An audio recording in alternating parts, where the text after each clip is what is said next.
Because Okay. Very good. All right, welcome everybody. And welcome to everybody that is online right now. My name is Beam Furr. I am the Vice Mayor for Broward County, for those who don't know.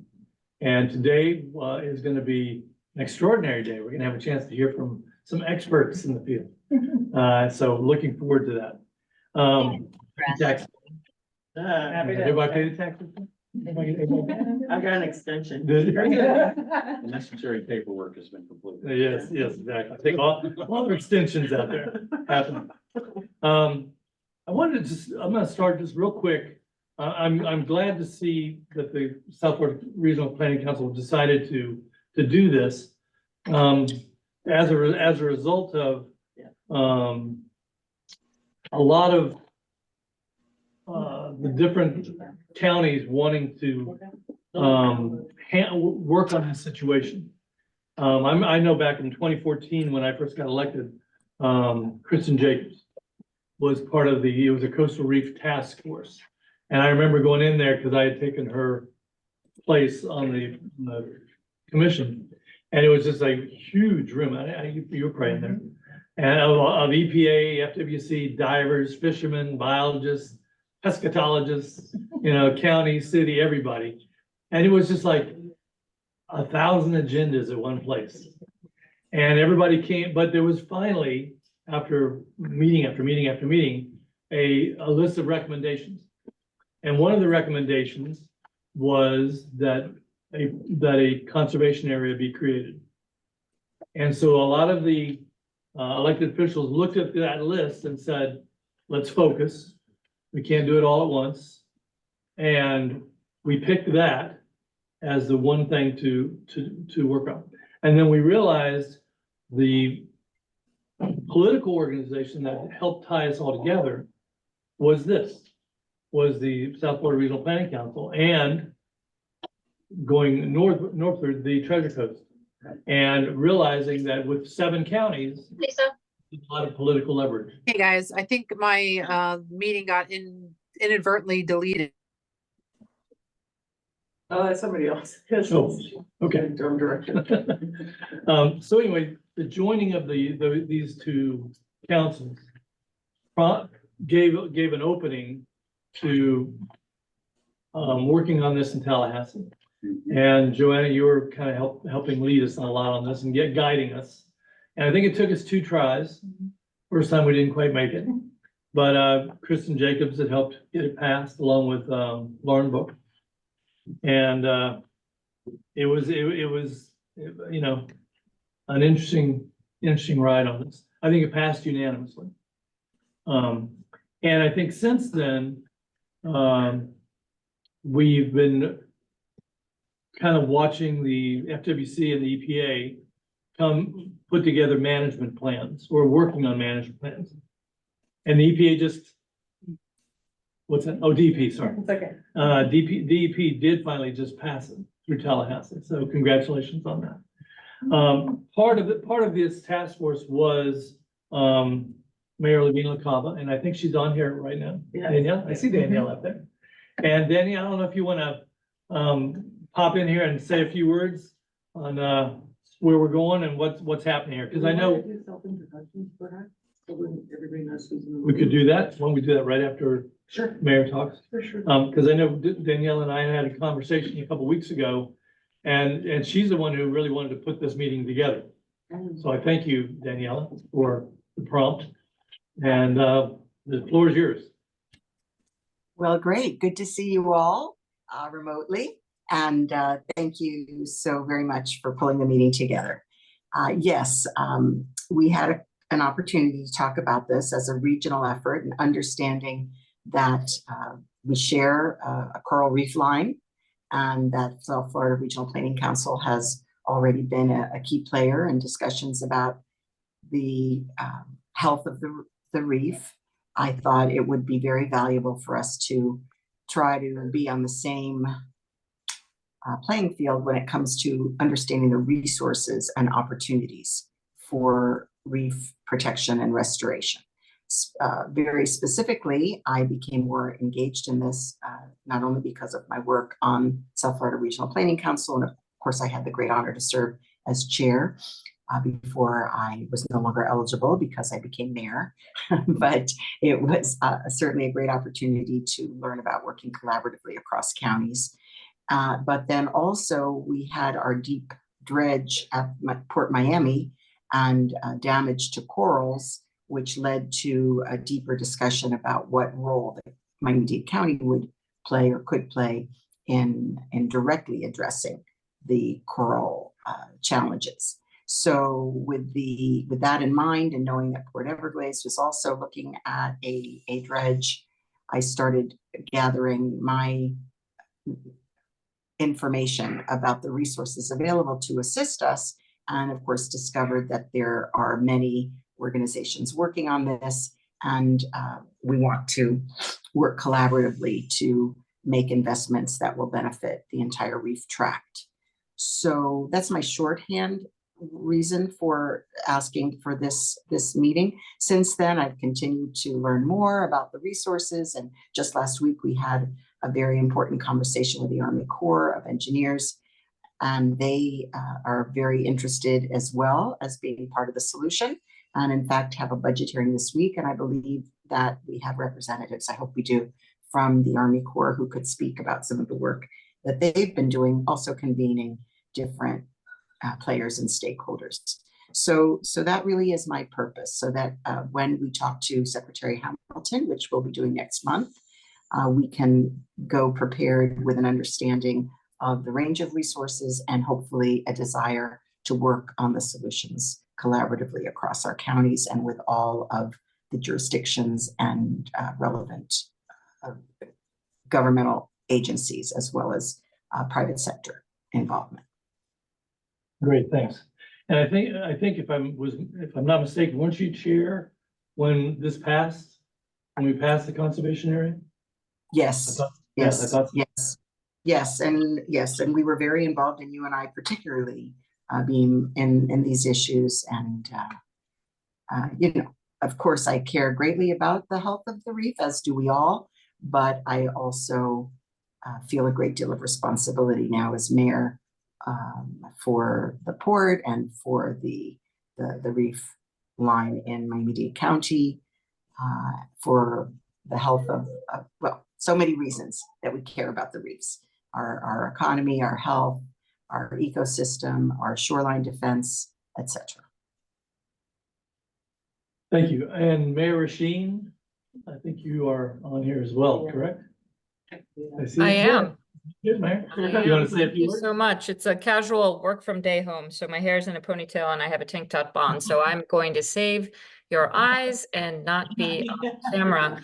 But I couldn't, you know, I couldn't have said it better than you did, Mr. Chairman, and obviously Mayor Levine Cava. You know, we in the Florida Keys find our reef extremely important, to say the least. It's the backbone of our economy and our way of life down in the fabulous Florida Keys. And we've got so many efforts going on from a local level. Obviously, we partner with the state and also the federal government. And I'm so grateful that the Regional Planning Council is hosting this, because I'm looking around the Zoom world and we've got some big players on here. And I see our new artificial reef program coordinator has joined us, Miss Hannah Cook, and just really, really excited to listen and to keep this momentum going, because we've seen, you know, from the Climate Compact, how much collaboration means to all of us and how forward we move our communities when we all are speaking the same language. I see Mr. Westbrooks is on here, our state chief resilience officer, and I'm super excited. And we're, you know, our reef is under attack, whether you're in Martin County or in Monroe County, and all eyes, all hands, you know, all hands on deck situation. And I think, again, more communication, the more ideas, the more, you know, sharing that can go on, the better off we're all going to be. Thank you, Mayor. I think at this point, let's do a quick introductions all the way around on Zoom. We'll do that real quick, just so you know everybody who's in the room. And Julia, you want to start? I'm looking at our Zoom map, so with no idea of alphabetical or anything. Go ahead. Of course. My name is Julia Clem. I'm the graphics manager at Zoo Miami. Our director Will is also here. While I'm the graphics manager, I'm also kind of trying to head out a new interest for us in coral restoration. And so Okay. we are here representing the zoo's work. Very good. Thank you. Laura Eldridge? Good afternoon, everyone. My name is Laura Eldridge. I work for Miami-Dade County Derm, and I'm the Restoration Enhancement Section Manager. So we have all of our coral reef monitoring, restoration, and assisting with any of our state and federal partners and local partners is conducted within my section. Very good. Kokana? Could have a Hannah Cook. Hannah Cook. Yes, sorry about that. Hi, good afternoon. I'm Dr. Hannah Cook, and I am the director of Monroe County's new artificial reef program. And previously, for the last 6 years, I was working with Moat Marine Lab in the Keys on coral reef restoration. So thank you for having me. Very good. Mr. Morales? Hey, Jimmy. Hello. Hey. Yes. Hi, Jim Morales, Chief Operations Officer, Miami-Dade County, in the office of Mayor Levine Cava. But I also have a little foot in Monroe County, where I have a little vacation home. So I love the reef up and down the coast. Yep. Very good. Becky? Hi, I'm Becky Hope. I'm the Assistant Director of Environmental Planning here at Port Miami. Very good. Heidi?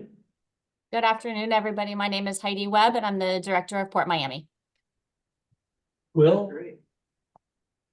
Good afternoon. I'm Will Elgar, and I'm the director of Zoo Miami. And as Julia was mentioned earlier on, we're getting much more involved in some marine conservation, even though we have a lot of terrestrial species. And as I say, we're dipping our toe into the coral reef restoration. So we look forward to seeing how we can support and help. Very good. Francesca? Hi, everyone. I'm Francesca Casala-Covey. I'm the Chief Innovation and Economic Development Officer for Mayor Levine Cava, and I also serve as a Regional Innovation Officer for the recently designated EDA Tech Hub. Great, thanks. Tomas? Yes. Hey, good afternoon, everyone. Tomas Alcala, Deputy Chief of Staff to Miami-Dade County Mayor Levine Cava. Very good. Chris? Hello, everybody. Chris Berg. I'm the Field Program Director with the Nature Conservancy based in the Florida Keys, but our work focuses on conservation and restoration of the entire Florida Reef Tract. Very good. Lauren? Para? Good afternoon, everyone. My name is Lauren Para. I'm the new Chief Bay and Water Resources Officer for Miami-Dade County. Okay, and Lourdes? I think you mean Laura Eldridge. No, she already. Oh, she already Sorry, went. what? Oh, okay. I think they shift. Yeah, Lourdes Gomez?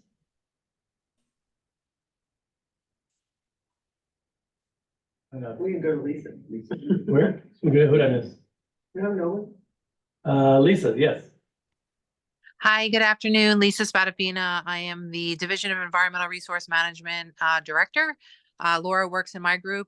We've been working with Joanna for many, many years on reef-related activities, including our artificial reef program, but more importantly, everything that's been occurring in these last several years. So thank you for having us. Lucky you were to work with her. Dr. Brooks? Hey, good afternoon, everyone. Wes Brooks, Chief Resilience Officer for the state of Florida. I'm actually up in our DC office today, and we have a number of agency officials up in town today. So I'm going to keep my camera off just to keep the disturbances to a minimum. But thank you all for everything you've been doing around this issue. I know it's been a long fight, but we're making lots of progress. Thank you so much for being here today. Kimberly Brown. Hi, good afternoon. Kim Brown, Director of Resilience Planning and Implementation at Miami-Dade County. Good to be with you. Great, thank you. Pat Quinn? Hi, I'm Pat Quinn. I'm with Broward County's and Natural Resources Division, Marine Resources Section. I'm a environmental program supervisor. Michelle Lincoln, are you mayor now?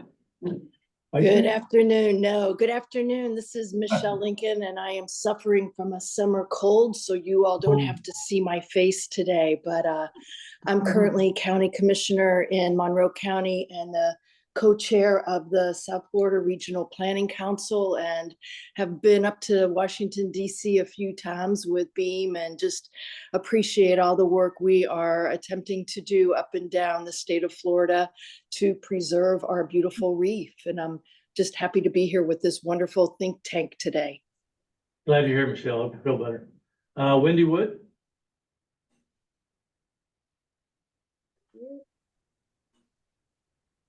Yeah. Hi, everyone. My name is Wendy. Yep. Can you hear me now? Okay. Wendy Wood. I'm with the National Coral Reef Institute at Nova Southeastern University, and I'm also manage the National Coral Reef Management Fellowship Program. Very good. Thank you for being here. Steve Foreman. Hi, good afternoon, everyone. I'm the loan administrator at the South Florida Regional Planning Council, and I'm here to observe and appreciate all the good work you guys do on coral reefs. Thank you. Yeah. Samantha Jacob. Good afternoon, Samantha Jacob, Deputy Director of Policy for Mayor Levine Cava. Okay. Tricia Gomez. Good afternoon, everyone. Patricia Gomez, Interim Chief Resilience Officer with Miami-Dade County. Okay. Thank you. Okay. Emma. Hi, good afternoon. Emma Haydesy. I'm Florida Policy Manager with the Surfrider Foundation, based out of my home office in the Florida Keys. Great. Clay? I know Clay. I'm Clay Miller, Legislative Director for Vice Mayor Furr. I think that, I think that's every, and Adelma's here too. Adelma. Oh, she came and she went. That's everybody that's on Zoom. So anybody, did I miss anybody else? iPhone. Mr. Jim Murray, his iPhone. Is Jim on? Oh, thank you. Jim's the iPhone. Oh, look, it's Tom Reiner's here. Yeah. Cool. All right, well, then keep coming in. Okay. Tom? Reinhardt? Oh, Delma, you're back. All right, got a wave. Okay, we gotta wait. Okay. I think we got everybody here. And so that's everybody that's on Zoom, real quick in our room. Isabel Castillo-Corbett, Executive Director of South Florida Regional Planning Council. We'll just keep going around. Joanna Walczak, Florida Department of Environmental Protection, Administrator of our Coral Protection Restoration Program. I'm also the Governor's appointed point of contact for Florida's Coral Reef. Mollie Cordo, previously Mollie Senate, if you recognize that name instead. Also with DEP in the Office of Resilience and Coastal Protection, and I'm the Southeast Regional Administrator. So who's with you? Soon to be. Baby Cordo. Baby Cordo. Yes, thank you. Hi, Angela Delaney, Marine Resources Program Manager at Broward County. Great. Lauren Tice, Martin County Coastal Program Coordinator. Jessica Garland, Coastal Program Manager for Martin County. Hi everyone, my name is Ellie Shatters. I'm the manager of DEP Coral Reef Conservation Program.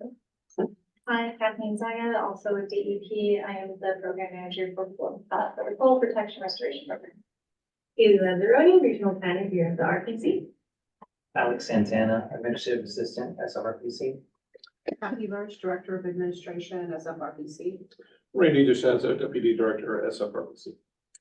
Holly Lynn Baumgartner, I'm the Dean at the Guy Harvey Oceanographic Research Center at NSU, where we do mapping and scientific monitoring, propagation, mitigation, restoration, research. Okay, Tom Lanahan, Executive Director, Treasure Coast Regional Planning Council. Okay, great. And Doug Smith is here in spirit. Yeah, Doug couldn't make it today, but I said I'll cover for him, which is not gonna be easy, but I'll do it. We're gonna go right into discussion. I'm gonna pass this right over to Joanna. Let me read your bio real quick. Ms. Joanna Walczak is the Administrator of the Coral Protection and Restoration Program for the Florida Department of Environmental Protection. Prior to assuming this position in 2020, she served 8 years as the Southeast Regional Administrator of Florida DEP's Coastal Office in Miami. Since 2012, she has been the state of Florida's appointed point of contact for the U.S. Coral Reef Task Force and U.S. All Islands Coral Reef Committee. Joanna holds a Bachelor of Science from Texas A&M University, Galveston, and Master's of Science from Nova Southeastern University's Oceanographic Center, both in marine biology. She specializes in coral reef ecology, stakeholder engagement, and conservation issues, as well as planned and unplanned coral reef injury assessment, mitigation and enforcement, and more. She's a friend to all of us. That's right. So, and Molly, are you all We're doing gonna this together? co-present. yeah. Okay, so let me read, I have a bio of Molly as well. Miss Mollie Cordo has been with DEP for 9 years, previously holding the Coral Reef Conservation Program Assistant Manager and the Reef Injury Prevention and Response Coordinator positions. Prior to joining DEP in late 2024, she received her Bachelor of Science in Biology from Wake Forest University and worked in Miami-Dade's Coastal Permitting Office before completing her master's at Nova Southeastern University. It would have been 2013. Oh, okay. That's okay. Okay. No, I'm neurotic that way. Anyway, thank you all. Thank both of you all for being here today, and we look forward to hearing what you have to say. Well, thank you so much for the opportunity. We really appreciate the ability to kind of get the gang back together. Yeah. As you mentioned, this, I guess, officially named because we actually referred back to the resolutions that were passed back in the day. Thank you to the county staff team. This was named the Coastal Ocean Forum for a while because it was an official follow on to the Southeast Florida Coastal Ocean Task Force, which sunsetted after its final recommendations were made, but we wanted to keep a group coming together and pushing forward on these recommendations. And so we have, somewhat updated the title to the official branding name of our reef. The governor announced a rebrand. It's no longer Florida Reef Tract. It is Florida's Coral Reef. And we have a logo and we have swag, which we've brought for you guys today. For those of you who didn't come in person, I don't know what to tell you. But no, I'm a kid. We're happy to get stuff out to everybody who's interested in having some of this great branding promotional material, especially as really core partners. We want to make sure that everybody understands that this is a partner logo a partner logo. Everyone is able to use it as long as you follow the basic identity guidelines of the colors and fonts and things like that. But if you're working on coral reef activities, we want to make sure that this is inclusive. We have a presentation today just because I think talking about reefs is always better when you have pictures. Yeah. So, but I wonder if you guys have a clicker or anything that I can use to walk through, or I have a clicker if I can plug one in for you. That works. Sounds great. That's probably easier than me saying slide. Oh, yeah. Not her first time at the rodeo. USB out. The USB. Where is the USB? There you go. Yep. So switch. I need the USB. Correct. We'll get this down. So you guys throw that in the computer that has the presentation, please. As we had been meeting as part of the forum for a couple of years, we really kind of just paused for a while. We'd been working a lot of implementation. But what we realized is that there was so much going on, we really needed to focus in on and getting some of this stuff across the finish line. So as was mentioned, we were successful in getting the northernmost area of Florida's coral reef designated in the legislature, which is a big deal. But the designation at that time, as Mollie will explain later, didn't do much. It was a really great step forward, but it was just a name of an area. And so it's been a lot of work with this group and with all of our partners to really step forward the actual management authority in that area. But I'm going to leave that to Mollie in a bit. That's just a teaser. So what I'm going to do is talk to you about some of the kind of higher level reef-wide goals that were pulled from that report. But as a reminder, let's see if our clicker will work. Oh no, don't say you're not going to work on me now. Come on, guy. All right, sorry, you guys are just gonna have to go with me on the next slide, so go for it. That's fine. We're used to that. Maybe it's not my clicker.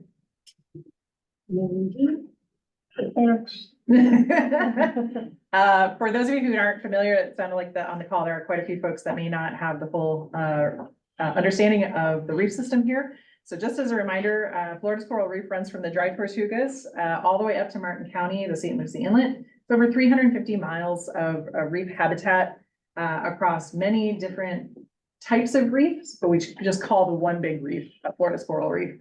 It's also managed in different ways. We have over 1/3 of the state's population living in close proximity to these resources, and so we manage them in with local, state, and federal authorities, and often significant overlap in all of those authorities. Next slide. Obviously, we all know coral reefs are the rainforests of the sea. These are all photos from our reef here in Florida. But it really is the economics that drive a lot of the conversation, especially as it relates to our community's understanding. Yes, we would love to say that we're preserving all of this for the importance of the ecology, but the reality is that our economy is directly tied to these resources. Shoreline protection alone, the reef system provides over $675 million in protection of people, property, and places, and that reaches over $1 billion in severe storm events. Add on top of that, the fact that it provides essential fisheries habitat for our recreational and commercial fisheries and tourism, supporting over $6.3 billion in sales and income. These are all annual numbers. And these are massive contributions to our local communities. And I think as one of the mayors mentioned in the beginning, it's also our way of life. Like it's just, how do you, it's our brand. It's kind of our lifestyle. How do you put a number on that? Next slide. Unfortunately, we've also seen a lot of impacts to our reefs, both local, regional, and global stressors impact our reef. And this is just a snapshot. You're not intended to read everything on the slide. Just wanted to give you a snapshot of what the reef has been facing in just the last 10 years or so, 10 to 15 years. What we're seeing since the 80s is an increase in the severity and frequency of impacts to our reef that is causing a decline in the living coral population that builds the reef structure. And what that means, and especially I just want to highlight underlying all of this, is water quality pollution, causing a chronic stress across all of these episodes. But what that ultimately means that as our reef at this point is degraded to the point where it cannot recover itself without management help. Next slide. On top of that, I'm sure you guys just heard from the national news about this severe bleaching event that happened in Florida. And what I wanted to clarify, because I know that the media headlines touted that everything is dead and all that. I want to make sure everybody understands this is a very large reef. Not everything is dead. It was absolutely the most severe thermal stress event we've seen on history. It happened earlier, and it was hotter than we've seen in Florida before. But can you advance the animation maybe 2 points? You'll see an arrow come up on the slide here on the left hand. Well, that works too. Stay there. Zoom in right in the middle of Florida Bay. So it's okay. Just go. Part of Florida Bay in July. So there we go. There's my animation. All right. So that section that's outlined with the arrow and the red circle is where the reef was, where we had a lot of the headlines come from, where people were reporting that, you know, they're seeing entire reefs that not just are bleached, which is as a stress reaction from our coral, but they actually saw corals die almost immediately because of how hot it was. But if you'll advance it one more slide, one more animation. What we ultimately saw was significant bleaching, that stress reaction from the dry tortugas all the way through to middle of Miami-Dade County. What's important to note here is it was very severe. I am not in any way going to try to talk around that. But there's a third of the reef in the north that was not severely impacted. There were some paling events, so you could see that there was a little bit of stress on the northern reefs, but in general, the media got it wrong. It was not the entire reef that was dead. It was specific locations within the Florida Keys primarily and the dry tortugas that were severely impacted. But because of some conditions in the north, like cold coastal upwelling, the reefs in the north were protected. Next slide. What was most important to us in the management community and those of us who live here in Florida about what was able to occur during this time is that thanks, unfortunately, to the stony coral tissue loss disease, we already had a response network in place. We had been working with a group of local, state, federal agencies academics, NGOs, anybody who frankly gave a care about the reef had already been working collaboratively for the last, honestly, 10 years or so on response to this ongoing disease event. And we were able to harness that network and respond to the thermal bleaching event. That network includes coral rescue and propagation folks. So all of the main players in coral rescue and propagation work within this collaborative group. This group is called the Florida's Coral Reef Resilience Program. I'm just going to call it Resilience Program for short, but I recognize that everybody else's resilience program is different. So please know this is the Coral Resilience Program. This program has a leadership network that was able to work with the folks that were impacted by the heat, understand what their needs were, and help to triage funding to them. We also got together some collective talking points for our partners to ensure that we were able to push back on some of those media pieces that were saying the entire reef was dead, when really it was a very severe event in specific locations. So we developed common talking points. This Coral Resilience Program is focused over many different areas of response to disturbances, not just heat, not just disease. We've also just included water quality, because we ultimately started realizing that a lot of the disturbances we're seeing are just symptoms of a bigger issue. We need to get at the core underlying challenges. Next slide, please. Oh, keep going. I'm just going to touch on briefly what some of the actions were, because I know folks were interested. We did, during this event, evacuate thousands of corals from in-water nurseries. We basically were trying to protect the resources that had already been invested in. But what that ultimately led to was a big logistics challenge. We did some shading experiments. We basically tried everything we possibly could to protect the corals that were in the water. Next slide, please.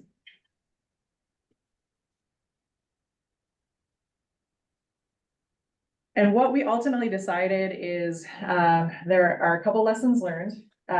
We are probably not going to bring corals massively out of the water anymore. We're probably going to just focus on protecting genetics. But what we also realized is that there's still, even though we have a reauthorized Coral Reef Conservation Act at the federal level, thanks in part to the support from this Joint Regional Planning Council team, there's no money for emergency response. We had to still go and shake the couch cushions in the state and federal levels to make that happen. So let me take you there for a second. So at the federal level, after 20 years, the Coral Reef Conservation Act was reauthorized just recently. You all had submitted some massive letters of support, both at Florida Association of Counties, National Association of Counties, and working with our representatives. We had every single congressional Florida representative sign on to this bill. It was an awesome, awesome example of bipartisanship. The bill was authorized at 45 million, but only appropriated at 33 million, which is the standard amount that we've had over the years for coral reef management in the United States. That split over 7 jurisdictions gives us really only $500 to $1 million per jurisdictional management agency, and that's for everything we do in coral reef management. It just ultimately means with no new money means none of the new tools that are in the bill were able to be implemented. And so we are asking for everyone that can support a federal, sending up support letters for federal funding, full appropriation of the Coral Reef Conservation Act would be really important, especially as it relates to emergency response initiatives. This was one of the things identified in that original set of recommendations from the Coastal Ocean Task Force. So I'm giving this a orange box. We got it passed, which is a huge lift, but we didn't get it fully funded. So that's where it's still a work in progress. Next slide. Some of the other coral management and restoration goals that we pulled from that document, and I will walk through all of these. I'm just going to hit on the top 5, actually 4, and then I'm going to punt to Mollie for the 5th. But they include things like the regional support for Everglades restoration, supporting water quality and funding through the various federal and state entities for those things, restoring our reef in a unified way, and continuing to engage our stakeholders. Next slide. Couple of ways that we're doing this. through the U.S. Coral Reef Task Force, we've passed resolutions to work with our federal agencies to ensure that coral reefs are identified as national natural infrastructure, NatRat. What this ultimately leads to is their ability to then allow coral reefs to be funded under things like FEMA and Army Corps. And so an example of something that Puerto Rico did was actually passed a territorial, it would be the equivalent of our law, that they also then replicated that language at their state level to reinforce it. That is something that Florida could do, but we have found that by working with our local folks, I think it would be a great thing to accomplish, but it doesn't keep us from moving forward with some of the funding that we're trying to align under this realm. Next slide, please. Oh, there we go. Part one project that came from the U.S. Coral Reef Task Force is the Coral Reef Restoration for Risk Reduction Project. Coral reefs as natural infrastructure ultimately are able to protect our shorelines from flooding and severe events. So ensuring that our reef is maintained and restored ultimately reduces our flood risk. Next slide, please. And so working across all of the federal agencies, they created a guide to how to move that type of a project forward at the high level. Think of this as the national guidance level. Next slide. We're going to take that document and fine tune it for Florida through Silver Jackets project. We're gonna literally spell out what it's gonna take for us here in Florida at the municipality and county level to ultimately design and build CR4 projects, including trying to help align how you would go about the certain pots of funding to make that happen. So thank you to the Army Corps of Engineers for helping us pull together the Silver Jackets. All of the logos at the bottom and plus some are involved in this initiative. And it should be about a year before we have those guidance documents available for dissemination. We will be coming to you for some reviews. Your all county staff are represented in these meetings at this point, and so you already have great representation across the board, but we wanted to make sure you all are aware of it. One of the important pieces that needs to happen in order for you to be eligible for example, FEMA funding, is that we have already included coral reef related language in our state hazard mitigation plan. But you at the local level need to include it in your local plans as well in order to kind of set that domino up. And your plans don't get updated very regularly. They're in usually a 5-year cycle. And so your teams are already working on trying to ensure that where there are opportunities to slide that language in, they're going to take them. Next slide. Oh, there we go. Another component that I just wanted to let you know about is that we actually took the initiative with some of our local partners, DEP, University of Miami, NOAA, Florida Division of Emergency Management, and US Geological Survey actually proposed a FEMA funded initiative to create some pilot testbed projects here in Florida. We're currently working on getting the funding from FEMA to DEM, but it is a multi-million-dollar initiative where phase one is to work with you all, our community, to identify interest in potentially moving forward projects that are related to reef restoration for risk reduction. What that means is it could be restoration of a natural reef area, or it could mean the use of a hybrid reef. Hybrid reefs are what we're trying to define in the Silver Jackets project. It is the use of an artificial substrate, but it is specifically designed to include a biological component. So it's what we call gray-green infrastructure. It's leveraging those two. One of the biggest challenges we have in South Florida right now is that a lot of entities are building projects that they call shoreline protection, but are not. They're proposing these things, but we have currently no definitions of them. We have no way of testing them right now to ensure that what they're actually trying to, talk up is actually going to make a difference. And so this initiative would be to do some modeling, some mapping, and working with you all, hopefully installing some actual structures to test that theory and to move that concept forward. And so these two initiatives are going to work hand in hand to make sure that we are clearly identifying actions and issues associated with this very new process. One example of these hybrid reefs is being done at University of Miami through the X-Reefs project. It's being funded through the federal agency DARPA, and they're piloting hybrid reefs. Currently, right now, it's proposed for Biscayne National Park. We hope to be able to use that as a case study in all of the work that we're doing here. And as I mentioned, try to align that for our county initiatives. Next slide. I'm going to move on, but I recognize that there might still be a ton of questions yet through each of these. So we'll take questions at the end, but I'm going to throw a lot of information at you, so I apologize in advance. Moving down to the regional level and where we're working with regional impacts. A group was just formed under the South Florida Ecosystem Restoration Task Force that is specifically tying back the fact that the South Florida ecosystem is defined as continuing all the way out from the Everglades through the estuaries to the reefs. That piece of that definition was lost over time, and so much of the Everglades planning stops at the inlet or the estuaries. And so this coordination team in particular was formed to reconnect those two pieces, that this is one big ecosystem. Both groups are working collaboratively to make sure that the Everglades projects are enhanced by the reef conversations.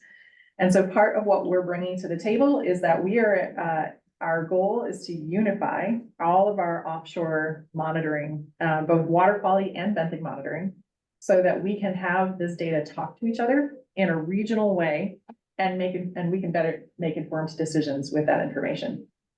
So our priority topics include this unified monitoring framework, which ultimately is going to be looking at the programs that are already in place. We don't anticipate changing anything as step one. We just want to see what's there and how the data can talk to each other or not. And then step two is to ultimately recommend changes to that, and that might include some new monitoring. But ultimately, the goal of this initiative is to line up our data so that we can ultimately say how Everglades projects and the estuaries and urban areas may or may not be impacting the reefs. Right now, we don't have a clear line of saying that. This body is co-chaired by Dr. Wes Brooks from State Office of Resilience and Eric Stemenow from the National Park Service, Department of Interior.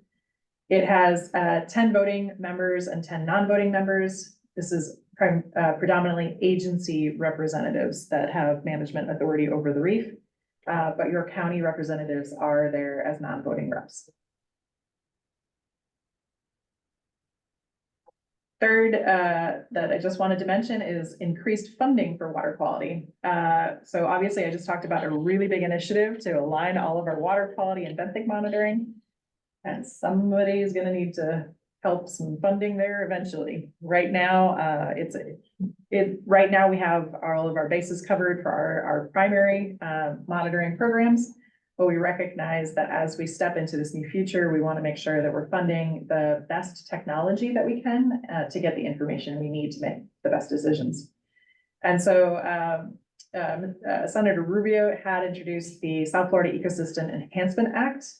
This is 2023. I actually have to check with Wes to see if there's a 2024 version, if we're still working on this.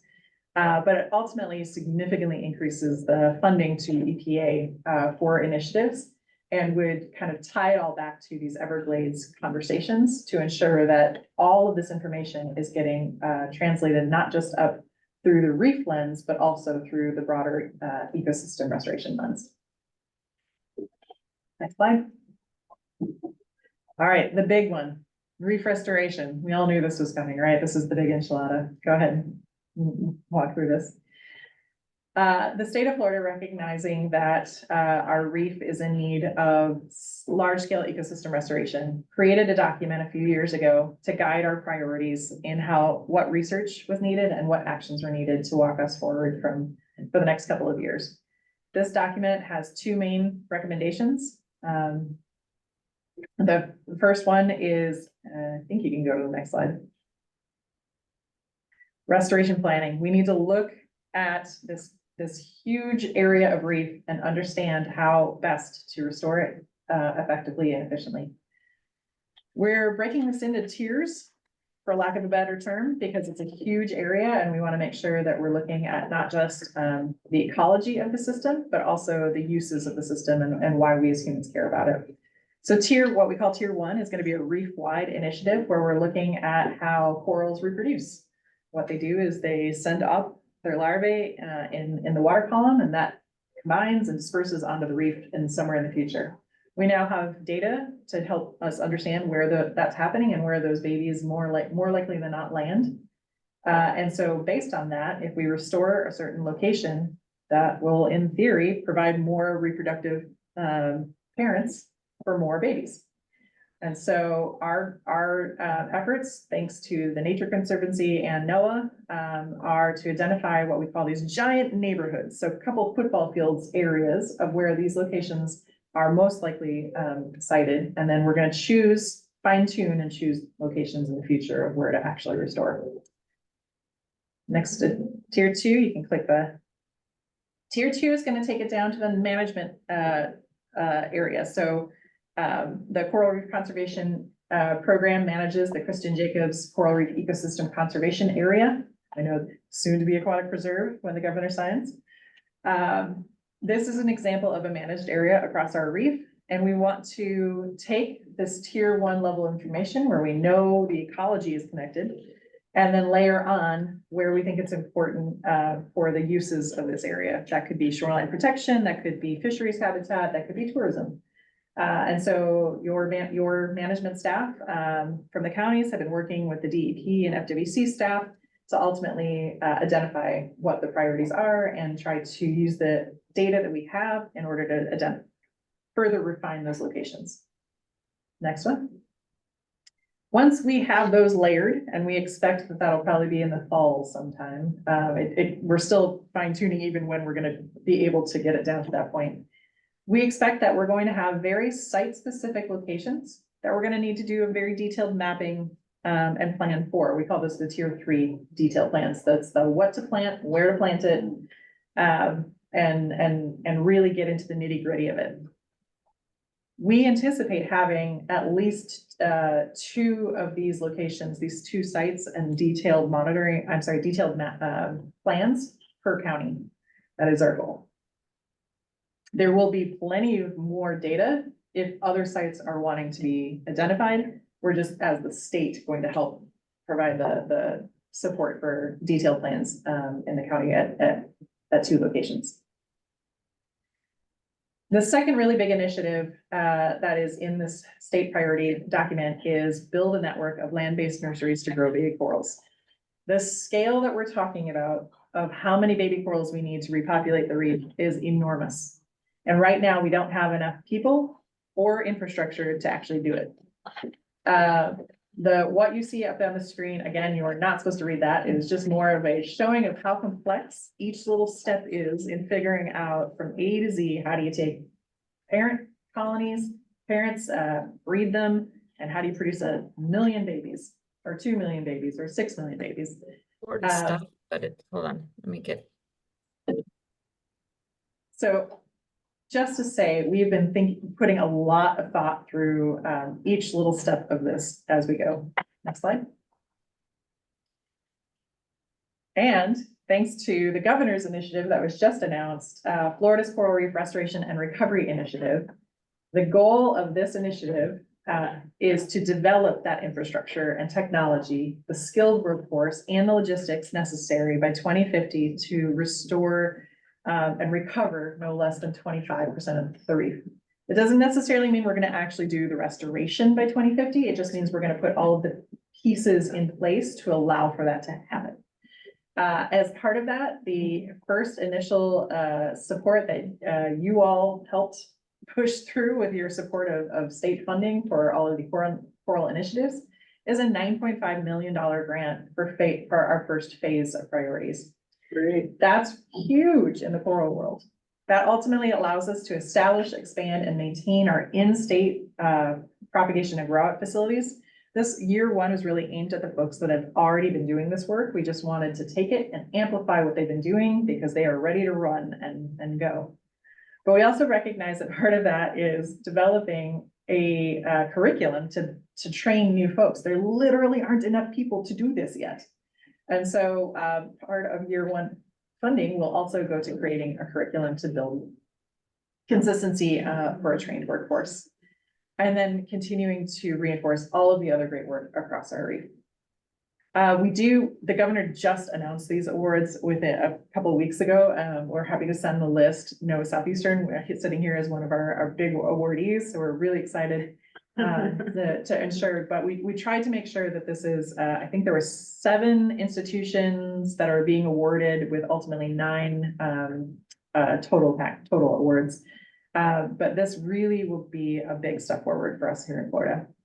I'm excited to announce that the legislative budget, as presuming it gets signed, also includes a second year of funding at $9.5 million for this. This is, again, just a really amazing opportunity to jumpstart this initiative. This is for academic and private partnerships. We are going to stick with the original intent of getting a lot of money to our established partners. That is not to say that new up and coming folks won't eventually get some of this trickle down, but we just recognize that if we really want to hit the ground running, we need to get this money to the people that already know how to do this and just build that out. And so FWC has just done an amazing effort in creating protocols and policies and everything for even people holding corals on land like this. The last couple of years of work has just been incredible, and the entire team the entire coral reef team in the state needs to be awarded and appreciated for the amazing work that they've done, because it's a huge lift to have done all of this.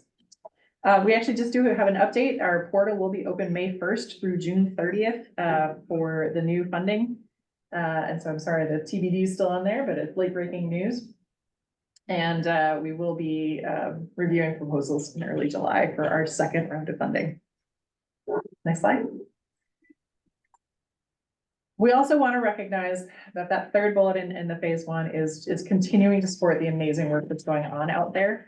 We do have other restoration initiatives that are happening through the Southeast Florida Restoration Hub that I wanted to make sure you're aware of, that there are folks focused in the north and in the south in NOAA's Mission Iconic Reefs program, working collaboratively across many different institutions to ultimately realize this massive potential for restoring our reef. Next slide. And there's our potential new FCR3 sites. I did mention, while the initiative has multiple phases for the governor's initiative has multiple phases, the second phase of that includes that site selection for 2 sites in each county that will be restored using state funding. At that point, I mentioned we welcome any partnerships on those projects. If any of your counties are interested in helping co-fund projects at those restoration sites, we are very open to collaboration on all of those things. So if I know, we're supposed to wait to the end, why not Amy Palm Beach or Martin locales for this project? Oh, that is just a representative map, and there absolutely will be Cooper okay. County, all the way up through Martin. I didn't want Tom stressing out. No. Those stars go up all the Exactly, time. exactly. Yeah, no, I saw that. Bad graphic, sorry. Yes, there absolutely will Okay, be thank you. 2 Try to be clear. for each of the 5 across the reef. 2 for each. Yep. Okay, this is where my part of the presentation ends. So is it easier to take questions on that stuff or continue with Mollie and? I don't have as many slides. Pretty sure. I think go with Mollie now. Yeah, we'll go small. Okay, all right. 1 for Mollie. Click next slide. Yeah. You can go through a couple. I have a lot of Yeah. questions. Here's Joanna's contact information. I'll send that later. Alright. Okay, so I used her initial first slide just to make sure we're all focusing on the right area and just showing the jurisdictions again. But for this portion of these slides, I'll be talking about the Kristen Jacobs Coral Reef Ecosystem Conservation Area, specifically the northern portion of the reef. So right now, we're in kind of a weird spot. My next slide, I'll go a little bit more into a potential aquatic reserve designation. But right now, I wanted to discuss that we are working on an action plan. So an action plan is being developed by our DEP Coral Reef Conservation Program, our CRCP program, that Allie down there leads for us. And part of it began even before we thought we would even be submitting for aquatic reserve designation. So everything is kind of just lining up for us a little bit. But our CRCP office works significantly with stakeholder involvement. And that for us primarily is the Southeast Florida Coral Reef Initiative, or the SFRPC team, and the technical advisory committee that's associated with them. So since our CRCP office started in 2004, we have been working with that SFRPC team and getting their recommendations of how we should best manage this northern portion of the reef. And that included working on a lot of what they had developed as local action strategies. We have since completed a significant number of those local action strategies. They are either long-running programs now, we've completed them. Some may be outdated or worked on by different agencies or different county partners. And we had added some more in about 2017, but right now we're at the point where we need to create some new recommendations. So we had University of Miami pulled together all of these different projects that we've been working on in the past. So all of the past local action strategies that had been recommended to us, suggestions from the Our Florida Reefs community planning process, recommendations from the Fisheries Advisory Group that we worked with after Our Florida Reefs, and also pulled from some of our CRCP state priorities. So everything was kind of pulled together as a main first draft of this coral reef action plan for the northern portion of the reef. We have since then reviewed it from our staff side to pull out things that are not necessarily relevant to what DEP can actually accomplish. So things that better fit for the county or FWC or the Army Corps. Things, if we didn't have a direct hand in a potential result, we pulled it out of the plan. Then chapters 1 and 2, we had review, which are a lot of the kind of initial authorization language and some background history. We sent that along to FWC to get some input. It was initially drafted off of an aquatic reserve management plan, so we had a lot of changes to make at the time.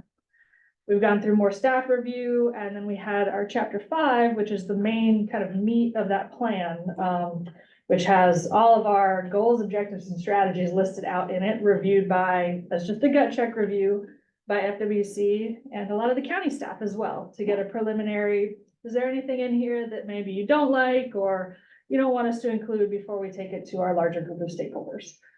So we then met with our SFRPC team, got all of their input, and are currently reviewing everything together now. And that timeline lined up with the request of an aquatic reserve designation for the Kristen Jacobs Coral Reef Ecosystem Conservation Area, or Coral ECM. And just note, if it does be signed by the governor, it is the Kristen Jacobs Coral Reef Ecosystem Conservation Area Aquatic Preserve. It's a very long acronym. Figure that out later. AKA the Kristen Jacobs. Yes. So currently we are working to incorporate things. If assuming this aquatic reserve designation does go through, we're going to have to rework that action plan a little bit to be a more formalized management plan, consistent with a lot of our other aquatic reserve management plans around the state. So waiting on that, and then the hope is to kind of revamp it a little bit and meet with our SFRPC team again. I think right now we're scoping dates sometime in August. But this part of the plan, this is where we're getting all of the input from our local team. We're getting the SFRPC team input, which has representatives from the diving community, fishing, private business, nonprofit groups, and then a lot of guidance again from our local county partners and FWC to make sure that we're all on the same page with how we plan to manage this large northern offshore area of reef. Once we have everybody's input, go through a public process, have formal review, then this management plan can be finalized, and that's what we'll use likely for the next 10 years to help us decide what projects we're going to implement as a coral reef conservation program. So next slide. All right, so that chapter 5 that I mentioned, which is the main meat of this action now, hopefully future management plan. We're based on these previous projects, and we're kind of grouped into these different 5 areas. I will caveat to say that if that gets signed, we may change them a little bit to better align with the existing management plans that other aquatic preserves have around the state. But right now we have it split into several different areas. We have one on water quality and land-based sources of pollution, which includes marine industry and coastal construction impacts, sustainable economic and recreational use, fishing, diving, other uses, ecosystem disturbance response and recovery, community education, engagement, and access. So that's our public outreach and public access section, and then building ecosystem resilience. So based on the projects that were pulled out of this larger review, these are kind of the categories that they fell into that we would be focusing on as the primary goals and issues of a management plan in the future. All right, so we've definitely already mentioned this, but there is a proposed aquatic preserve designation coming through. Right now, it's just pending the governor's signature. So if approved, I can read it all out again, but it'd be the Coral ECA Aquatic Preserve. KJAP. KJAP, there we go. Well, if there's a bill signing, please let us know. We'd like to all go. I'm taking suggestions for acronyms. Sure. This would be subject to Florida Administrative Code Chapter 1820, which is the main aquatic preserve statute that applies to all of them. It's not proposed to have a secondary section similar to Biscayne Bay with Chapter 1818. This is just the Chapter 1820. And I think as Joanna mentioned a little bit before, we do have this current boundary, which is great. It helps with recognition of the area. It helps with messaging. But unfortunately, it doesn't designate a specific managing entity. It doesn't, it lacks that kind of authoritative teeth for a management plan. So that's what this would ideally help with. We have had over the years, our SFRPC team has asked for additional management authority in whatever capacity they may be. And there's 2 ways to go about an aquatic preserve designation. It either goes up through our internal chain or it gets asked by an outside entity. So for this route, we went through the internal process, which is the first time it's made it up this far. So we're really excited that this seems to be working out. And so this would kind of give that additional management authority and just further enforce permitting guidance and things of that nature for this specific area, which the majority of those things are already happening, but this helps formalize it. And I just wanted to say thank you to everybody that provided support to this proposal, wrote letters of support, and spoke to whoever you spoke to get this championed up the chain. All right, and with that, I just wanted to highlight one of our existing restoration projects right now. Joanna mentioned some going on, like Mission Iconic Reefs.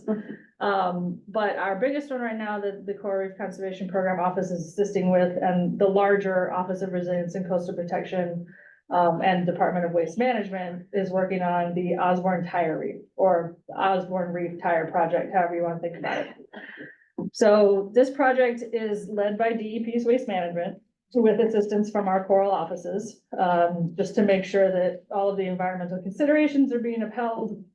There are reefs very close by to all of this and tires on top of them. So right now, and what you can see on the screen is that blue polygon. That's the ongoing tire removal area, or the tire abatement project permitted area.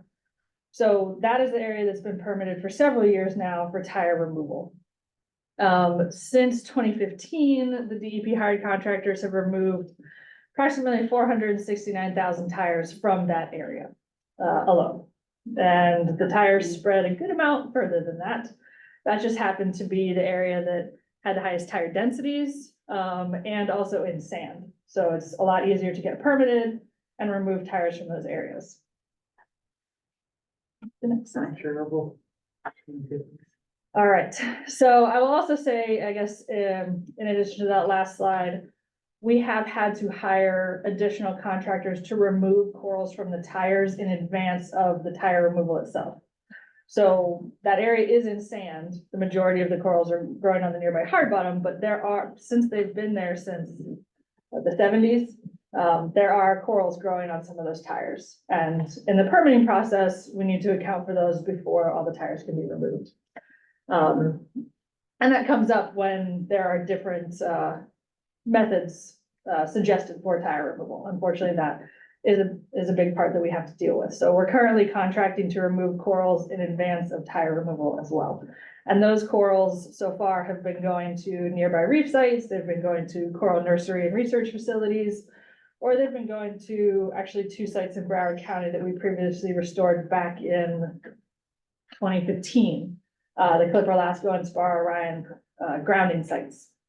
So those we restored physically, but not biologically. So some of these corals have been going there because they're nearby. Our upcoming plans for the Osborne Tire Reef. In the past session, the legislature requested that we develop a plan, a full-scale restoration plan of what we need to do to restore the underlying hard bottom and coral reef post-tire removal. Right now, our report, our large restoration plan report, is due to the legislature by July 1st. So we're in a bit of our time crunch right now and getting that all done. But we split into 3 phases because if you can see on the screen, the smaller box in the bottom corner that's a little more multicolor, that was the original area of a survey we performed in 2019. So that area was scanned, the imagery was scanned to determine the extent of tires in that area and to estimate tire density in a sense. So that's where we continued working in that permitted box, but that was the extent of our knowledge of the spread of the tires. So phase 1 for this current work, we completed phase 1 as to extend the survey area. So the entire yellow box that you see now, all the way up to Lauderdale by the Sea, is where we recently had scanned. That gave us essentially the spread of the tires. We can't say for sure if the tires are fully mobile, if this happened throughout the initial deployment, if it happened after storms, but we needed to know how far these tires had spread so that down the line we can figure out contracting through division of waste management and how we need to hire people to go and remove them. And are they over sand? Are they over hard bottom? All of those considerations have to be accounted for. Phase 2 was then ground truthing. Our contractor used an AI algorithm to pinpoint where the tires are because it's just such a massive area. You can't feasibly get divers out to every single spot in that amount of time. So right now we're finishing up our phase 2 report and have an idea of the extended range of tires, have an idea of a range of tires that could be out there. And now we're working on this phase 3 restoration plan development. So putting everything together, but primarily figuring out once the tires are removed from this vast range of habitats, what do we need to do in terms of restoration? Our plan, we're still in the works, but involves a bit of, we're gonna have to piecemeal it because we're not gonna be able to contract and remove all of these tires at once. It's gonna have to go in different parts or different phases. So our plan is to kind of assess each area as we go and hopefully restore as we go along with the tire removal as well. Where do you take the tires? They have to be disposed of properly, tire disposal facilities. No, I said North Broward landfill. Give it 3 more per time. I don't know the exact location, but it is specified in the permit language of how they need to be disposed of. Throw them out the window on the 3-line. So that's just a little bit of it. Everything combined with Joanna's presentation as well. There's a lot going on in the ECA or KJAP, hopefully. So take any questions. That's a lot of stuff. It's a lot. That's a Thank lot. you. Great presentation. Are we able to get that presentation? Of course. Yeah, I'd be happy. I'm sure there's a ton of questions. While we started right here, but if you have one, raise your hand on the Zoom as well. And we'll start. Okay, Tom. I have a couple. CR3, she said, you've got money focused on expanding, existing, propagation efforts, training curriculum, those sorts of things. Are there, capital components of that, that would need to be done either for the training or for the, propagation, Sure. stuff? We are trying to start with the partners that are already up and doing it because they already have buildings built Okay. for the most part. And so what we're trying to focus on, we're actually in the process of working out what our success metrics are. But we're looking for institutions that already have some basic framework done, and we just can give them equipment and supplies and manpower to do it. But we absolutely recognize that the ultimate goal here is we're going to need buildings. And it's just trying to understand what those look like. Again, much of this has never been done before. And so the state teams have been working to just try to understand what space will be needed to grow out the scale that we're going to need. And so we've been working on a supply and demand spreadsheet to try to understand what we have right now with, if everybody that we know of is working at full capacity, what does that give us versus what do we need for all of these conservation initiatives? We didn't mention, it was mentioned earlier in the meeting, but there are large scale mitigation of some of the coral world. And just recognizing that right now, we do not have enough infrastructure and capacity for even just the conservation needs.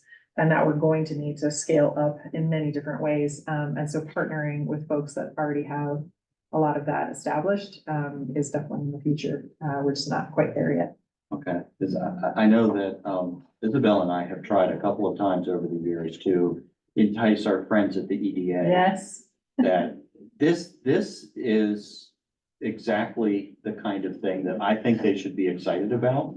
I don't know where we need to poke or kick him to get him interested and them, but the supply and demand piece and then the models for what's a successful program, what's one that's not quite as successful, that kind of stuff, that will really help move this to that next thing. Because I think knowing orders of magnitude of how far off we are from, like we're producing 1,000 coral babies a year, but we need 10 million. Or we'd only need 10,000, that's good information, and that may help give them an understanding that this is not just, one little lab somewhere. This is a big deal. So through the chair. Yeah.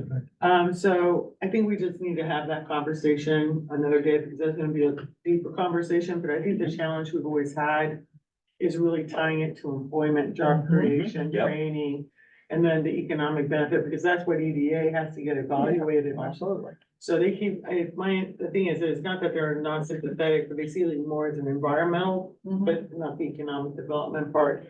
And, so I think as you're going out and talking with these different places, finding out, okay, what's the payroll look like? What are the different levels of jobs? Is there a ladder?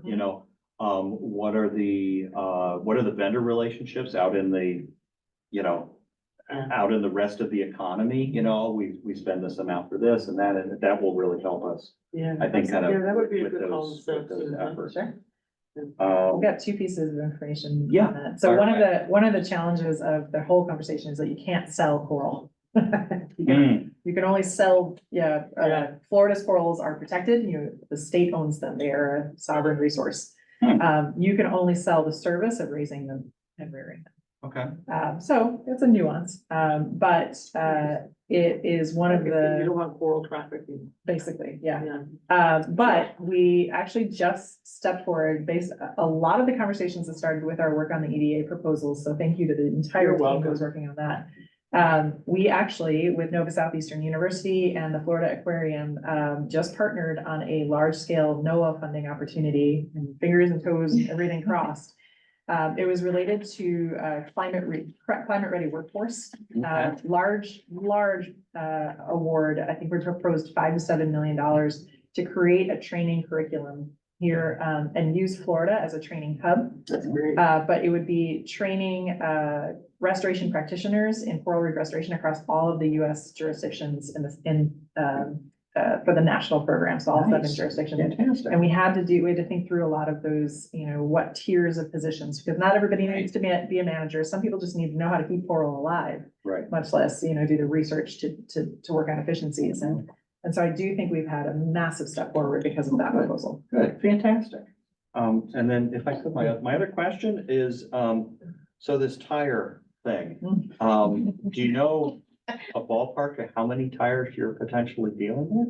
469,000. Was just a- That's just that one section. That was the appetizer. That's what's Now- been Oh, that's the removed. appetizer. That's just what was removed. I think from I don't have numbers from the entire expanded area yet, but from the 2019 survey, and these are all approximations because they gave us densities at different points. So we scaled up to estimate a number based on density. Sure. We came to about 684,000 tires in that 2019 survey area. Okay. Since that survey was done in 2019, Oh, horrible. our contractors have removed 200,000. So you could say 484,000 left. But then we have that expanded area, which at least from what I've seen so far, don't seem to be as densely clustered, but there is quite a range. Like they go all the way. The initial Up and permits, I think, ranged in the 2 million tires range. And Anywhere this- from 1 to this 2 was million is the a initial estimate. dumping of trash exercise, or we thought this we was were making a Yeah, reef? this was a deployment back in Better the, living. Before we knew better. Tire dumping? yeah. Yeah. Didn't work That out, tended didn't to work be out. our Although goal. apparently coral does grow on some of them. Some of them, Some yes. of them. The issue is that they Some of were them. put down with steel cables and steel degrades in saltwater, and so ultimately, so the mobile ones just kind of rolled over the reef, and Oh, the God. ones that were stabilized allow some of the coral, but not, Wow. it's not a great substrate for the coral. Is there any toxicity from this? Somebody asked me that also, both in the context of just in general, and as we remove it, is there gonna be anything left over on the reef that we should be worried about? I have Tires are no idea. nasty. Yeah, we're not sure. I was actually thinking about adding that. Yeah. Yeah, that's what I was thinking. I mean, anecdotally, it seems like there are little scrapes on some of the tires, or maybe a fish has tried to scrape something like algae or something off. But we don't have we haven't seen anything come out about it, but it could be. worth Okay. The studying. guy who recommended it is in a witness protection. Is he? Yeah. You ought to be No, down I there. mean, kudos to Broward County. I mean, the team has really been amazing with working with the state to figure it out. Yes. Can you tell me, we kind of laid low from our point of view, waiting for a management plan. We didn't want to get in a battle between FWC and DEP. Remember that letter? Yeah. Right, I think that was our letter. Because we were kind of pushing for a little while, and then we said, and both agencies said, we'll work it out. Any idea where FWC is? Tom? No, just kidding. I was gonna. Tom is on here. I'm not gonna, It was, I don't know. I'm not gonna put him on the spot. Do you mean for the AP management plan stuff? Just in general. This yeah. would not, so the AP designation in that chapter 1820 doesn't impede FWC's fisheries management at all. No, but I So- think they were thinking, a couple of years ago, they were in the process of trying to figure out what their role would be on this. So Tom, Is he still there? Yes. Yeah. Oh, okay, perfect. Would you mind He's unmuted. kind of? There he is, he's up there, smiling, his green shirt. Yeah.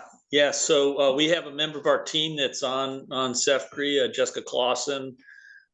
She's reviewing, all these, the paperwork and everything. There hasn't been a SFPRPC meeting since. I think SFPRPC kicked their spring meeting in order to wait and see about the AP designation.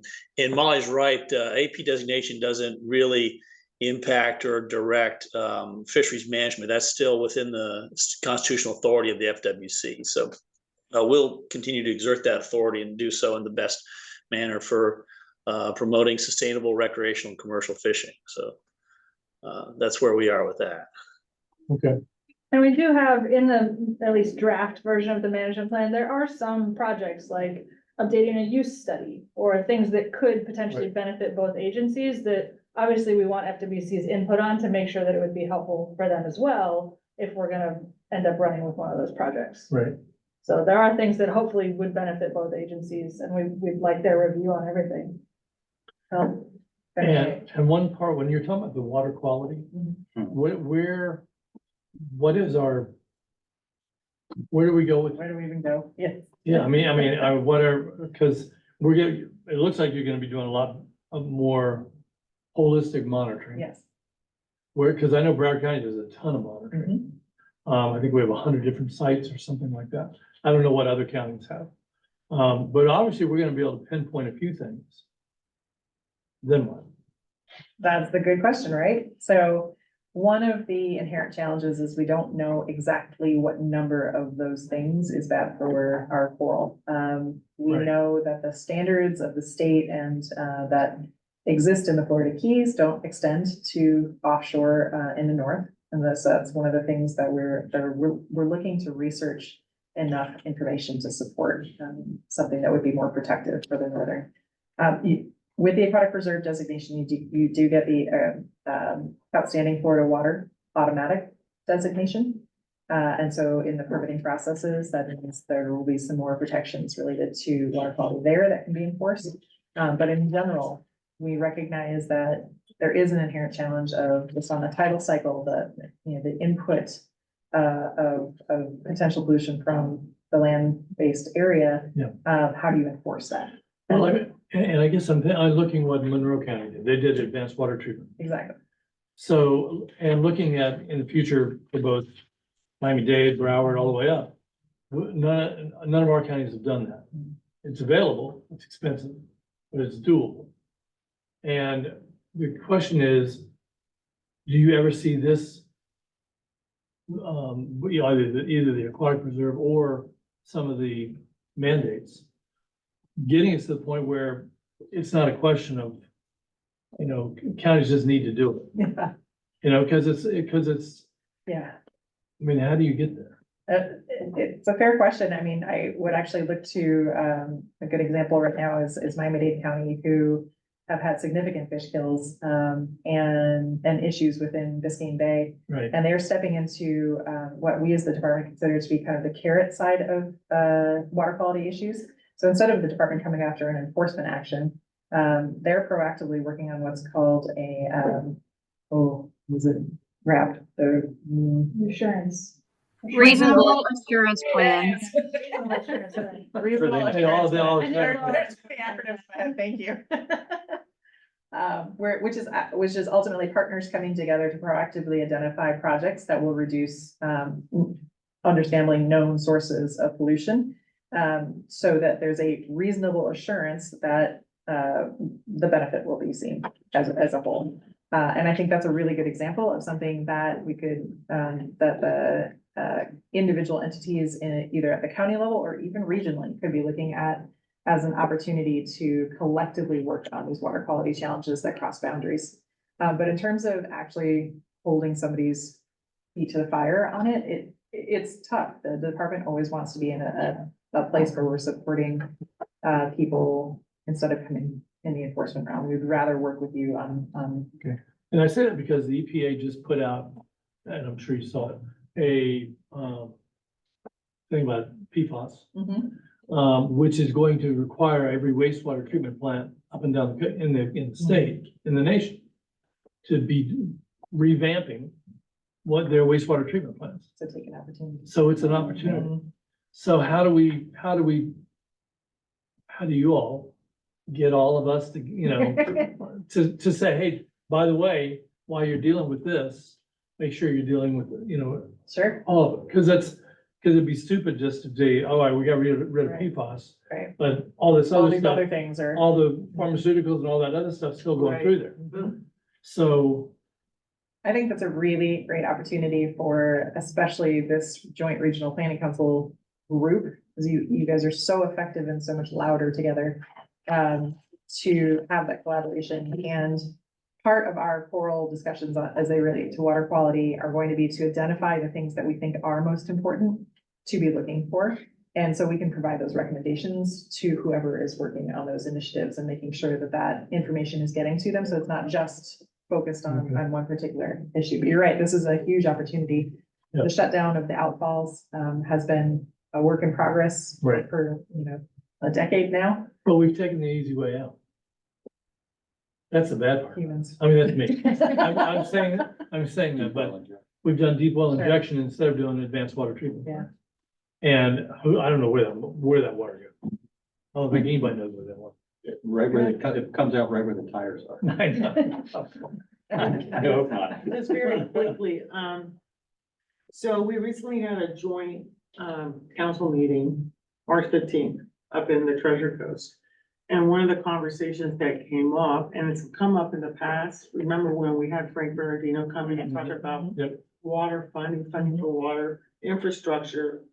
I was left very much with a clear direction that our upcoming October conference should be on this issue, and then we need to start working now, meeting with elected leaders or legislative leaders. We have an incoming speaker in Miami-Dade County to be talking about the need for there to be a real step up in terms of the state supporting infrastructure improvements related to water quality. And because you remember when Frank Much like gave our that trans- like our presentation, transportation. DOT was here and water was down here.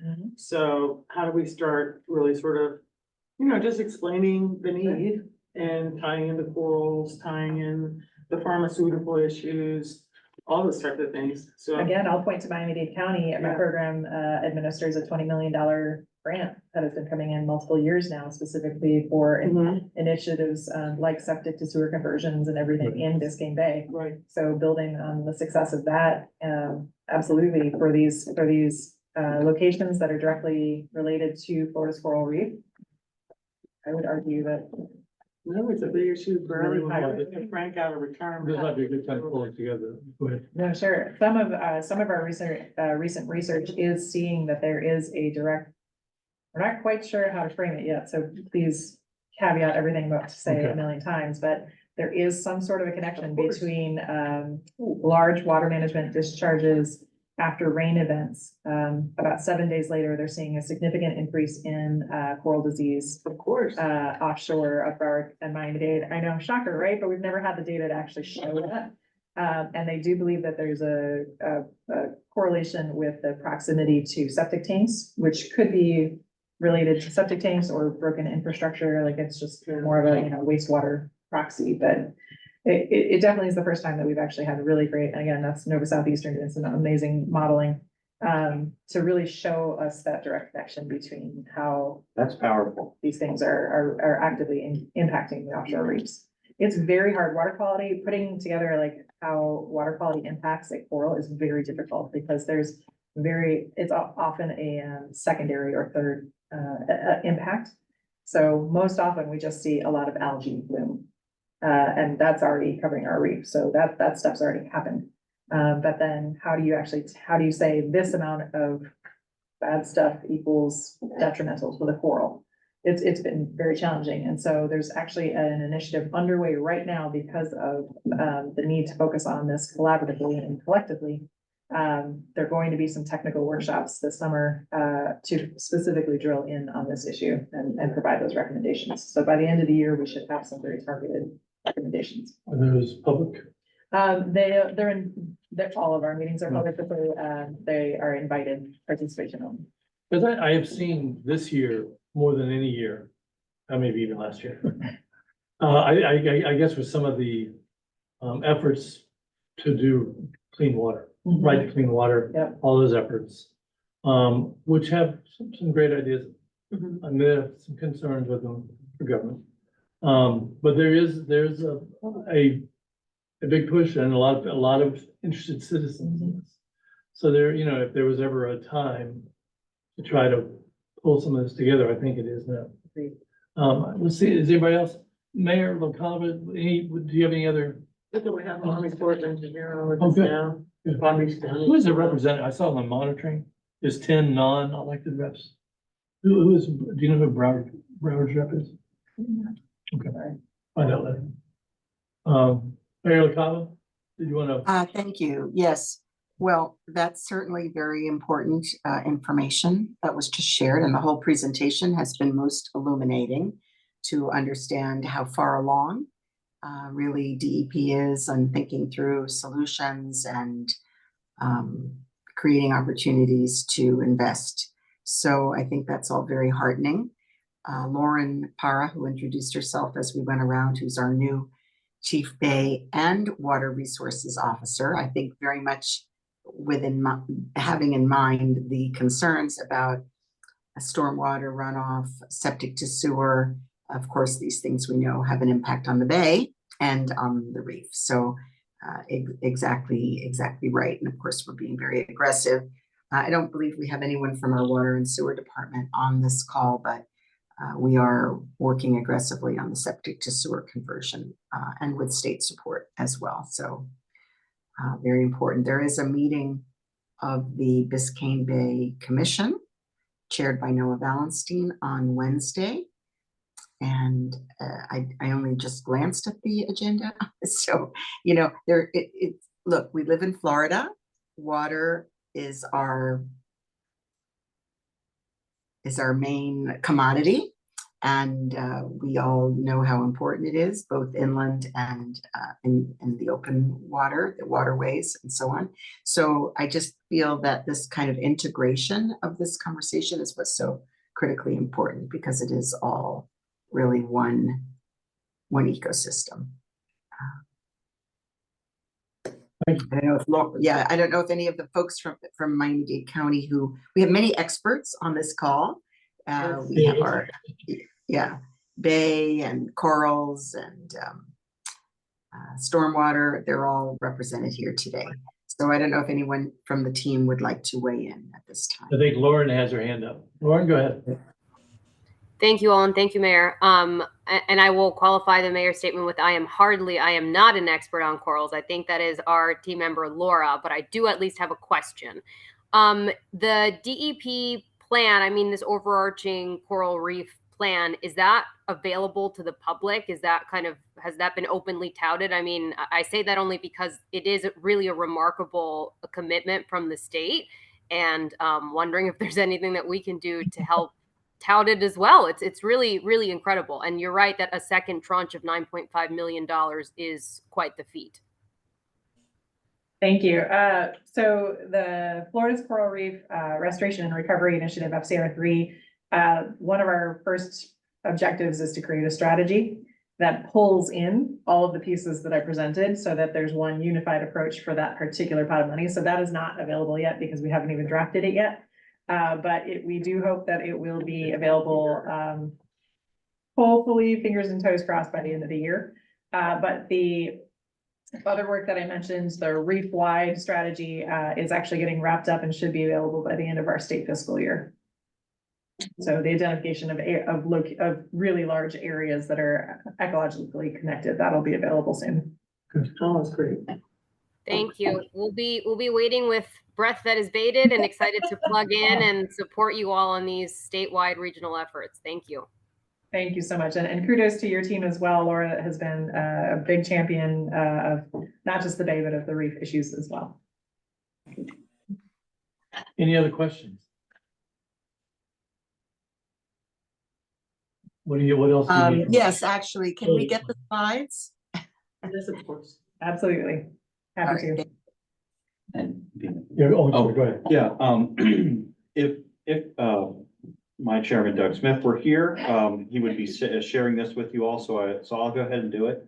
We talked about advanced wastewater treatment. We're very excited in Martin County that potentially the new Indiantown water treatment plant, wastewater treatment plant, is going to be a pretty miraculous advanced technology that basically produces clean water out without all the nutrients in it, and then commercially saleable ammonia and nitrogen in separate buckets, basically with this technology that was developed by Cedron Industries. And we saw at the June 2018, we first saw that at our The poop summit. I can never remember the biosolid summit. That's it. That we had, and there has been one contingent from Indiantown Utilities has gone out already to Washington State to see it. And then there's another group from Martin County administration that's going out there in a couple of weeks. And I'll be on that little junket as well. And it's supposed to be pretty cool. So, okay. Is that where the only place that they have? That you can see the operating facility out there. Yeah. Okay. And I know Broward's in the middle of they have a white paper coming out on how they're gonna be dealing with wastewater and stuff. So. Broward County staff. Yeah, no, well, yes, Alan Garcia and Public Utilities. And so how it all ties in, I'd love for them to be able to see all this. Yeah. Maybe they didn't walk there. And if I could add something on there, I forgot about, one of the things that's going on, with that facility is they're actually in conversations with, I know at least St. Lucie County and maybe some others about taking, plant sludge from other facilities and running it through this thing. To also clean that. It'll be of a scale that it can handle more than just Indiantown can produce currently. We can run trains up to you. They're great. You potentially you could, yes, it's on the CSX, so. They can charge, catch up the other train. Yeah. Here it comes. Yeah. That'll get priority. Oh, yeah. We want to stop that one. Right, just keep it going, keep it going. That's it, that's all I have. Okay, on that note, any other questions? Yeah, there are a few updates from Miami-Dade County that they wanted to share. Oh, good, okay. I think that when we spoke with Tomas, if he's still here, that he said that that they didn't have anything to add on those topics, that it was somehow got into the thread. No problem. Yes, that's correct, Isabel. Thank you for clarifying. You're welcome, Tomas. Well, you've given us a ton to think about, both of y'all, thank you. And it does seem like you guys are doing just an enormous amount of work. Essential work, it's stuff that we're all dependent on. Let's give us our marching orders. So, thank you. Thank you for your support. And just keep letting us know what we can do. And wherever we can help collectively, independently, both ways, whatever, I think the only way this gets done is with all hands on deck. And as I think we've seen. So. I do have one Okay, question go ahead. here. Yeah. So can you talk a little bit more about the water quality work that the South Florida Geographic Initiative is undertaking? So that. And how does that tie into the conversation we've been having? That is more about Is that research more? funding. That's more about funding. So the South Florida Geographic Program, the initiative, is an EPA initiative that was primarily focused within the Florida Keys. It was established, actually not even really established is what we found out, but that's the point. It was created back when the sanctuary was created to dedicate resources to water quality within the sanctuary. It's expanded over time, but the budget hasn't. So the geographic scope has expanded all the way up to Indian River Lagoon and all of South Florida, but the budget has not. So we need to get more money for that. Yes, significantly more money. And that money can be used for dedicated monitoring programs, providing better research for understanding what we want to monitor for, and supporting all of those specific needs. And EPA is the primary target, is really the best agency and only agency that does large scale water quality initiatives that way. NOAA has done some smaller scale watershed work with some of their funding, but it is a much smaller pot of money comparatively. Okay. And we've been doing the monitoring for almost 5, 6 years now. Absolutely, absolutely. Are there any smoking guns of? Allie, Mollie? Any water quality stories that you want to talk about from the ECA water quality monitoring? Come on. What pings high? What are you seeing? That's that's a little dependable on the region, so we can clearly see differences between the different inlet contributing areas. So each of these. Let's take Broward. You're like, I'm sorry, I'd have to look at it individually. more in the northern counties, we're seeing more things like higher, so one of the interesting things that came out of the most recent analysis that we had done was there's 3 different types of sites. They sample like outfalls, wastewater treatment plant outfalls, they sample in the inlets, and then as well they sample along the reef line. So in some of the northern portion, the more northern portion of the Coral ECA, they noticed that when they were grouping out the data, the different types of sites, the reef sites were grouping out with the inlet sites. So they were acting a lot more similar to what the water quality was in the inlets than they were in the more southern portion of the ECA. I think that was one of the most interesting things that came out of the most recent analysis that we had. But yeah, there's definitely differences between the different regions. I think it's usually TSS is higher in the more northern. Total suspended solids. Sorry, yes, total suspended solids is higher in the more northern, and I think silicates were higher in the more northern portions of the reef. And I'm trying to remember now, and in the southern, I'd have to look at it. I know. We're having- That was a hard one. That was a hard one to throw at you, right? I forgot. Yeah. But that's the information that's information that we never hear, to be honest. So we're happy to follow up with You know what I and mean? make sure that you get that information, because part of this is what we're realizing and we're sad to find is that across the reef, the water quality monitoring programs that we have, many of which were established decades ago, Mhm. don't talk to each other because there are differences in the protocols between how they were sampled and how they were analyzed. Oh. And so the data doesn't mesh. And so this initiative is to try to look at how we can mesh that The data. unified monitoring. Exactly. Okay, good. So that's keeping everybody's protocols in place. How do we make sure that data talks to each other so that we can actually understand what we are seeing? And I guess, I mean, it comes as a policymaker, you want to get the information, but also the recommendation What to do of about it. what to do about it. Mhm. Yeah, because it's one thing to know about it, but it's like, okay, now what? Absolutely. I consider it all pollution to be a preventative precautionary principle, right? You know, there are certain things that you can do to reduce the Yeah. impact. Green infrastructure, working, Ally's program has a really great infrastructure recommendation guide of things that can be done in municipal locations and county locations to help stormwater initiatives and things like that. These are, probably recommendations that are consistent with other initiatives. It doesn't, Right. it's not Coral specific necessarily, but wastewater and stormwater really are your primary drivers. Right. That kind of information helps inform the decision, Fair, yeah. and that's what we need. Okay, we'll make sure to follow up. It helps us make a better decision. Plan through the chair, so I can follow up.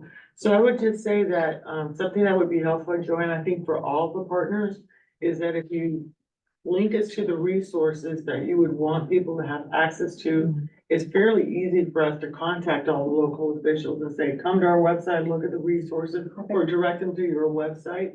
So that, because we send out communications and all this things, so you make it look, you can sell it. Yeah. So, Yeah. but I mean, I think that's good. Yes, that's good. Those are good resources. Dumb it down for us. a little. Sure, one major. Right, those are good resources that we can help distribute raising. Dumb it down and turn up the knob. Yeah, exactly. No, we're happy to do that where we can. And again, thank you everyone for your support on these things. These are tough, challenging conversations, and it only works as you mentioned, as if we all come together on them. Well, we're lucky we have both you guys there. Thank you. Absolutely. Thank you, and everybody else is working on this. I don't see any other hands raised. I don't know, maybe ask Mayor. Oh, I'm sorry, Mayor Rushing. I don't know if you want to say anything Yeah. before I think we're close to the end. Yeah. No. Yeah, no, I think we've had a fantastic meeting of the minds, so I don't want to belabor the points that have already been made, but I think this is an incredible effort and can't wait for the next gathering. Yeah. Thank you. I agree.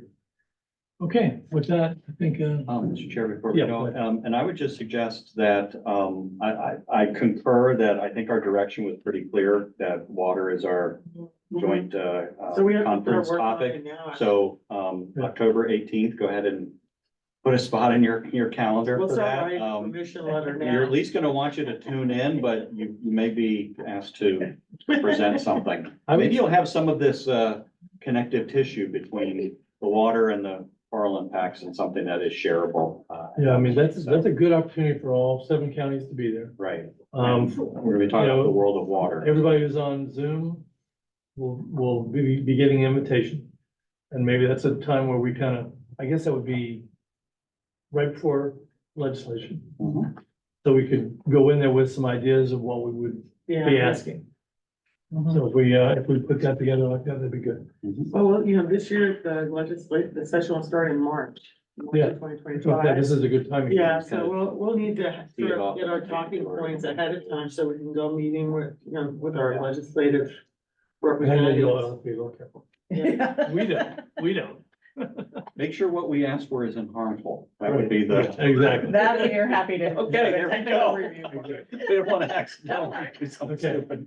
With that, y'all, thank you. Thanks everybody for coming today. And we'll make sure everybody gets the slides. Okay. Okay, thank you all. Much. And the meeting is adjourned at 3:46. Okay. Thank you. Thanks very much.